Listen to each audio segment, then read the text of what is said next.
ಹೇಳ್ತೆ ಸ್ವತಂತ್ರೋ ಭಗವಾನ್ ವಿಷ್ಣು ಭಾವಾಭಾವೋ ಇದು ಸತ್ಯಸಂಖ್ಯಾನ ಪ್ರಥಮ ಶ್ಲೋಕ ಮಂಗಳಾಚರಣೆ ಹೌದು. ವಿಷಯ ನಿರೂಪಣಾ ಪ್ರಾರಂಭವೂ ಇದೇ ಆಗುತ್ತೆ. ಇದು ಪರಾಪರ ತತ್ವಗಳನ್ನ ತಿಳಿಸೋದಕ್ಕೆ ಪ್ರತಿಪಾದಿಸೋಸ್ಕರ ಶ್ರೀಮದ್ ಆಚಾರ್ಯರು ಇರುವಂಥ ಗ್ರಂಥ. ಇದಕ್ಕೆ ಟೀಕಾಭಿಪ್ರಾದರು ವಿವರಣ ಅನ್ನೋ ಟೀಕೆಯನ್ನು ಮಾಡಿದ್ದಾರೆ. ಅದು ಪ್ರಥಮ ಶ್ಲೋಕ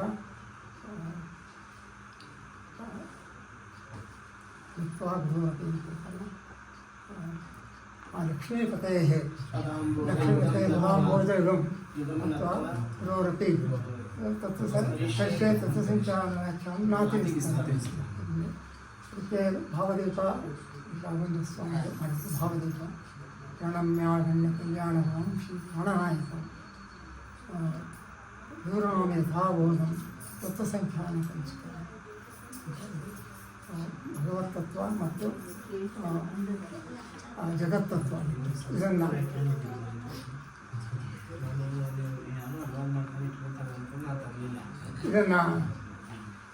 ಪ್ರತಿಪಾದಿಸೋಕ್ಕೋಸ್ಕರ ಮಾಡಿರುವಂಥ.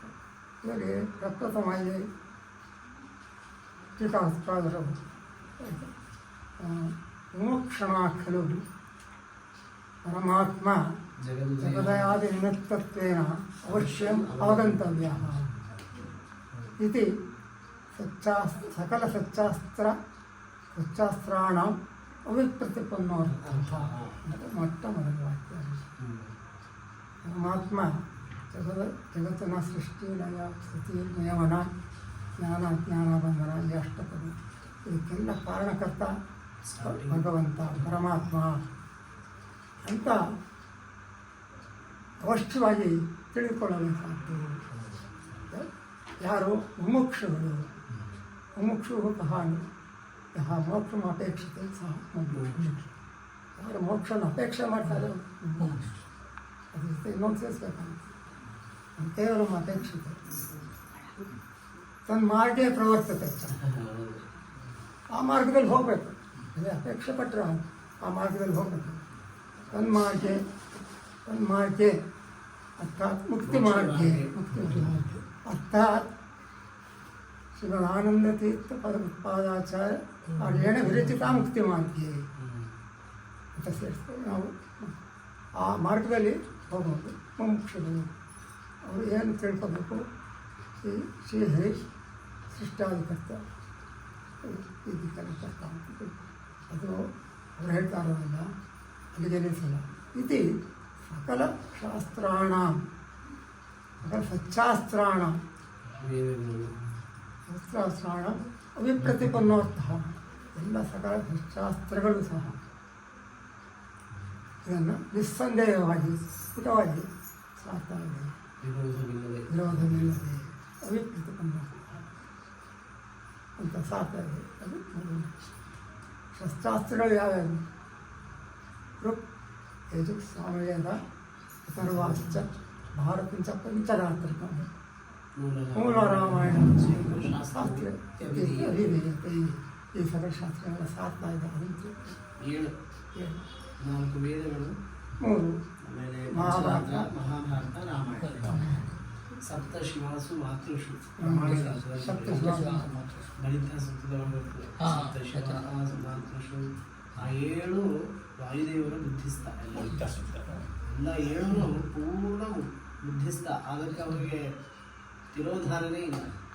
ಪ್ರಳಯ ಕಾಲೇ ಅದಕ್ಕೆ ಅವನು ಶಿವಾಸು ಮಾತೃಷು ಶಿವಾಸು ಪರಮ ಪವಿತ್ರಾಸು ಅತ್ಯಂತ ಪರಮ ಮಂಗಲವಾದ ಈ 7 ಮಾತುಗಳು. ಮಾತು ಅಂದರೆ ಪ್ರಮಾಣಗಳು. ಇವುಗಳೇ ಶಾಸ್ತ್ರ ಅಂತ. ಇದನ್ನು ಯಾತಕ್ಕೆ ತಿಳ್ಕೋಬೇಕು ಅಂತಂದರೆ ಆಚಾರ್ಯರ ಮಾತು, ತಾತ್ಪರ್ಯ ನಡೆಯುವ ಮಾತನ್ನು ಉಲ್ಲೇಖ ಮಾಡ್ತಾರೆ. ಯಾಕೆಂದರೆ ಸೃಷ್ಟಿ ರಕ್ಷಾಗತಿ ಜ್ಞಾನ ನಿಯತ್ತೆ ಜ್ಞಾನ ಬಂಧನ ಮೋಕ್ಷಂಚ ವಿಷ್ಣುತಶ್ಚೈವ ಜ್ಞಾತ್ವ ಮುಕ್ತಿ ನಚಾನ್ಯಥ ಅಂತ. ಫಸ್ಟ್ ಖಡಾಖಂಡಿತವಾಗಿ ಹೇಳ್ತಾರೆ. ಈ ಸೃಷ್ಟ್ಯಾದಿ ಅಷ್ಟಕಗಳ ಅದಕ್ಕೆ ಭಗವಂತ ಕಾರಣ ಅನ್ನೋದು ತಿಳ್ಕೊಂಡ್ರೆ ಮಾತ್ರ ಮುಕ್ತಿ, ಇಲ್ಲದೆ ರಚಾನ್ಯತ ಬೇರೆ ದಾರಿನೇ ಇಲ್ಲ. ಅದನ್ನು ತಿಳ್ಕೊಂಡ್ರೆ ಮಾತ್ರ ಮುಕ್ತಿ. ಅದರಿಂದ ಅದನ್ನು ತಿಳ್ಕೊಂಡು ಮುಮುಕ್ಷು ಅಂತ ಮೊದಲನೇ ವಾಕ್ಯದಲ್ಲಿ ಟೀಕಾಕೃತವಾಗಿ ಹೇಳ್ತಾರೆ. ಮುಮುಕ್ಷು ಈ ಜ್ಞಾನ ಬರಬೇಕಾದ್ರೆ ಹೇಗೆ ಶಾಸ್ತ್ರಗಳ ಅಧ್ಯಯನ ಆಗಬೇಕು. ಮತ್ತು ಇದಂಚ ಅವಾಂತರ ಭೇದ ಭಿನ್ನತ್ವೇನ ಜಗತಃ ವಿಜ್ಞಾನಂ ಅಪೇಕ್ಷತ ಇತಿ ಜಗದಪಿ ತಥಾ ಅವಗಂತವ್ಯಂ. ಪ್ರಪಂಚದಲ್ಲಿ ಕಾಣ್ತೀವಲ್ಲ ಬೇಕಾದಷ್ಟು ಭೇದಗಳು, ಪಭೇದಗಳು, ಒಳಭೇದಗಳು,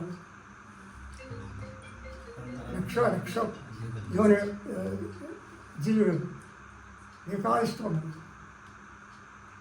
ಇದರಿಂದ ನಾವೇ ಜಗತ್ತಿನ ಒಂದು ಜ್ಞಾನ ಬೇಕು. ಆ ಜ್ಞಾನ ಬಂದ ಹೊರತು ನಮಗೆ ಶ್ರೀಹರಿ ಸೃಷ್ಟಿಕರ್ತ ಅಂತ. ಅದಕ್ಕೆ ಪ್ರಬಂಧಗಳು ಭಾಳ ಚೆನ್ನಾಗಿ ಏನು ಜಗದ್ ವ್ಯಾಪಾರ ಪರಮಾತ್ಮಂದು ಪರಮಾತ್ಮನ ಕ್ರಿಯಮಾಣ ಜಗದು ಉದಯಾದಿ ವ್ಯಾಪಾರ ಬಹವ ಭಾಳ ಅನೇಕ ವ್ಯಾಪಾರ ಚೇತನೇಶು ಯೋಗ್ಯಾನಾಂ ಜ್ಞಾನಭಕ್ತಿದಾನಂ ಜ್ಞಾನಭಕ್ತಿಮತಾಂ ಮುಕ್ತಿದಾನಂ ಮುಕ್ತಾನಾಂ ಸೌಖ್ಯದಾನಂ ಅಯೋಗ್ಯಾನಾಂ ಮಿಥ್ಯಾಜ್ಞಾನ ದೇಶಾದಿದಾನಂ.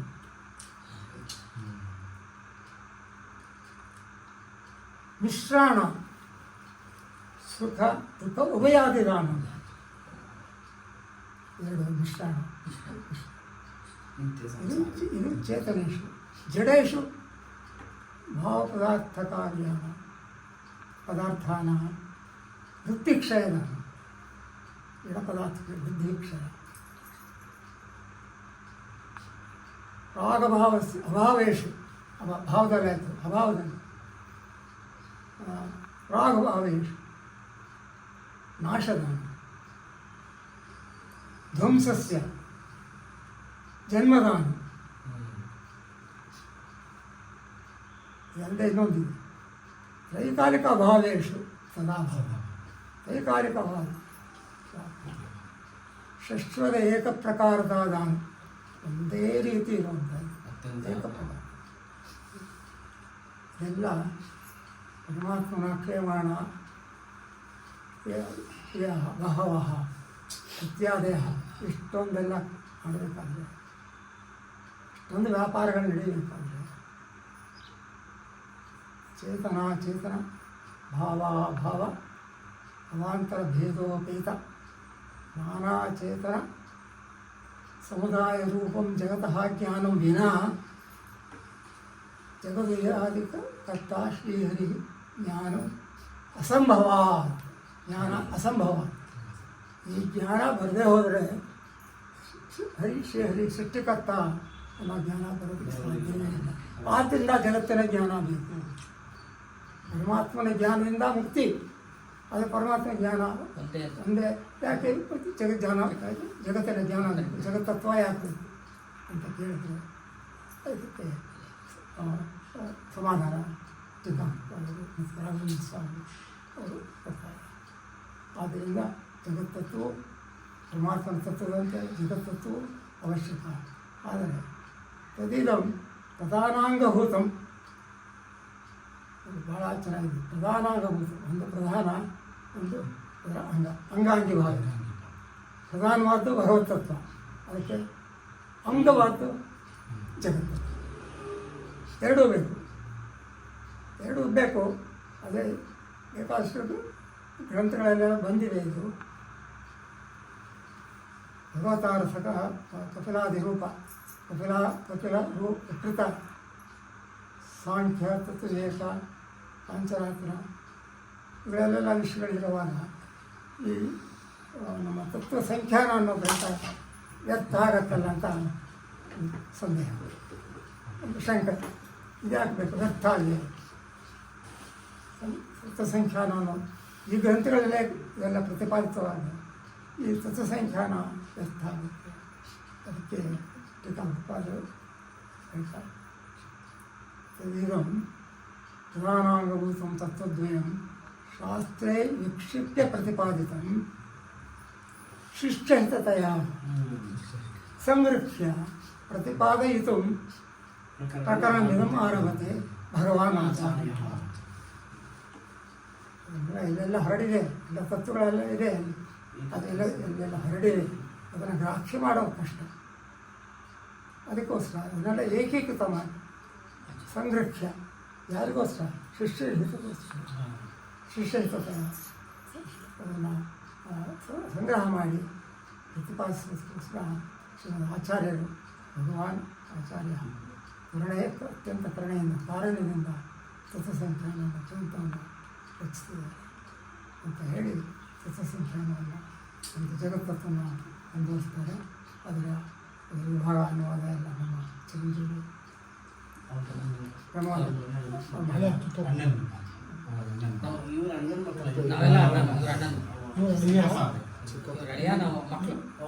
ಸೊ 5 ಜನ ಮಕ್ಕಳು, ಒಬ್ರು ಮಗಳು. 5 ಜನ ಗಂಡು ಮಕ್ಕಳು, ಒಬ್ರು ಮಗಳು. ಒಬ್ಬ ಇಲ್ಲ.